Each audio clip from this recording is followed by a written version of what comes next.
naman at ako at good morning dyan, good evening dito. Eto guys, ang isang sa napakagandang pangyayari ngayong araw na ito dyan sa Pilipinas sapagkat naganap na po ang isa sa pinakamakasay-sayang bahagi ng ating bahagi ng ating history, makasaysayan, history. No, isang event sa ating kasaysayan na napakahalaga sapagkat sa unang pagkakataon, ito, yung tinatawag na transparency ay kitang-kita natin sa House of Representatives sa pangunguna ni House Speaker Martin Romualdez. Para sa House of Representatives, isa pong malaking palakpak para sa inyo. Okay, ang tanong, bakit po natin pinapalakpakan ang House of Representatives? Ito po ay kauna-unahang nangyari sa ating kasaysayan na nang ipasa po ng executive yung NEP na tinatawag o yung National Expenditures Program na nakasaad rito ang budget na hinihingi nila for the 2026, kasabay po nun, di ba nga binuksan ng House of Representatives na maging open. Ito ay na-i-witness ng mga civil societies na magbabantay para sa budget ang mga ilalatag na ito ng executive na budget for transparency. Pero guys, hindi lang sila naging observer. Ang katunayan, nagkaroon po sila ng kopya. Binigyan po sila ng kopya ng House of Representatives ng mismong NEP na nanggaling sa executive. Katunayan, ito po yung mga nabigyan. Ayan po, basahin natin ha. Among the civil society organizations who received the copies were Social Watch Philippines, Code NGO.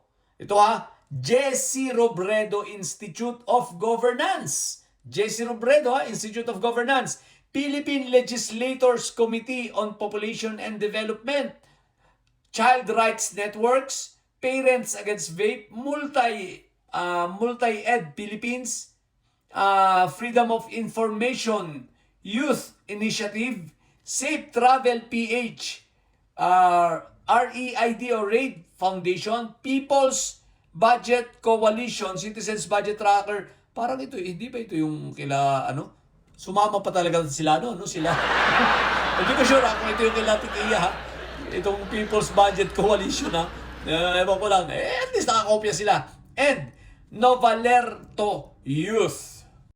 O, kita nyo guys, so ngayon, ano ang pinupunto ko rito? Okay, sapagkat despite of this transparency na pinapakita ng Congress, binigyan ng kopya itong mga ito, isipin nyo ha, mukhang ang Senado, iilan lang ang kumikilos para sumabay sa transparency ito. At yung pamunuan ng Senado, kasama ang kanilang mga alipores na kapwa nila senador, mukhang hindi pa sumasang-ayon na magkaroon ng transparency at focus sila dun sa gusto nilang small committee at BICAM. Kunyari, Senado! Ano na?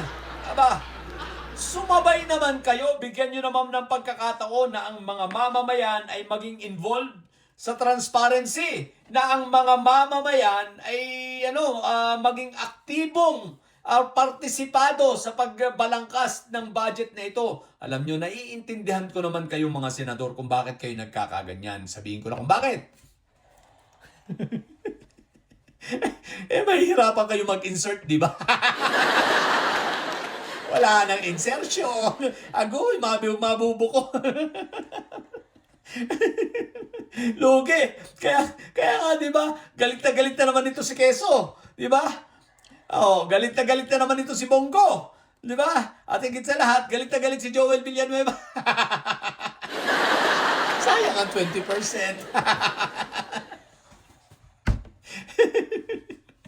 Ano ngayon? Kayo, sinasabi ninyong korap ang Kongreso. Sinasabi ninyong korap si House Speaker. Bakit hindi nyo kaya Senado at mga senador na sumang-ayon kayo na open BICAM? Maging ang budgeting, ang deliberation, wala nang pasikreto pa kayo. 'Di ba? Diretso sa plenary, kayo ron, doon kayo mag-discuss, magdebate about sa budget. At ipakita ninyo no? Ipakita ninyo sa sambayanan ng pagiging transparent din ninyo. Yun ay kung transparent nga kayo. At tanggapin na ninyo na hindi na kayo makaka-kickback this 2026 until matapos ang pamumuno ni PBBM at habang si House Speaker Martin Romualdez ang siyang Speaker ng House. Naku po, Rudy, ang laki ng problema nyo.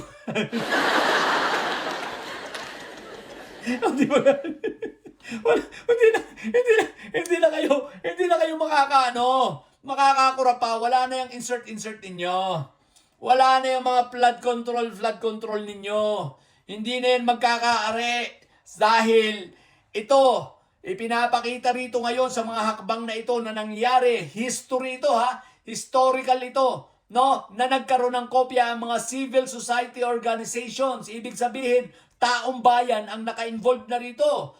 Diba? Aside from the House of Representatives na representante ng taong bayan, dahil kayong Senado, hindi naman kayo representante ng taong bayan. So, eto na. Ang House of Representatives na tunay na representante ng taong bayan kasama ang ilang mga organizations na magbabantay para sa budget upang sa ganon, huwag na uli ninyong mailihis ang mga naratibo na kunwari House of Representatives ang nagpalit ng budget, yung pala naman ay kayo. Di ba? Ang galing nyong gumawa, ang galing nyong iliko ang katotohanan. Mga tinamaan pa naman kayo ng mga reliyosong king. May nalalaman pa kayong patawag-tawag sa Diyos mga senador. Diba? At sa uulitin, pwede ba wag nyong idamay ang Diyos, king. Ang kakapal nitong mga senador na ito. Kakapal ng mukha nyo. Ang galing nyong manisi sa Congress, kayo naman palang nagpapalit at nag-i-insert ng mga para dyan sa flood control. Ngayon, galit na galit kayo, mainit ang ulo nyo dahil hindi kayo makakaporma ngayon. Pero guys lilinawin ko, hindi naman ito buong Senado sapagkat may matitino pa tayong ilang mga senador. Parang sa akin ng daliri parang may 5. May 5 pa, may 5. Doon sa 5 huwag na kayong magpapa-impluwensya sa mga natitirang ito Wag na kayong magpapahawa, manatili na lang kayong ganyan, kahit konti lang kayo, tandaan ninyo, nakasuporta sa inyo ang mamamayang Pilipino. Itong mga senador na ito, So, yun, habang, usapang transparency ito.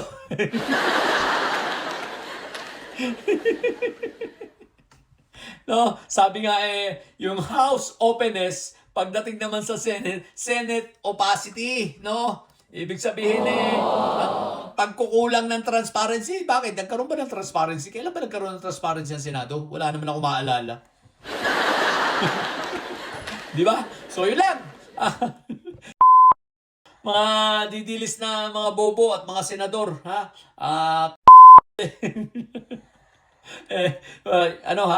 Transparency tayo. Yun lang muna. So, bantay-bantay tayo mga ka-BBM ko at sa mga loyalista, Pinklawan, mga didilis. Bahala kayo sa buhay nyo. Manatili na lang kayong mga bobo. May sayad, may galis at supot. Sapagkat, alam nyo guys, ang pagiging bobo likas sa mga didilis yan. Kaya manatili kayong bobo at may sayad! Sapagkat ang may sayad ay lagi high blood. Bye!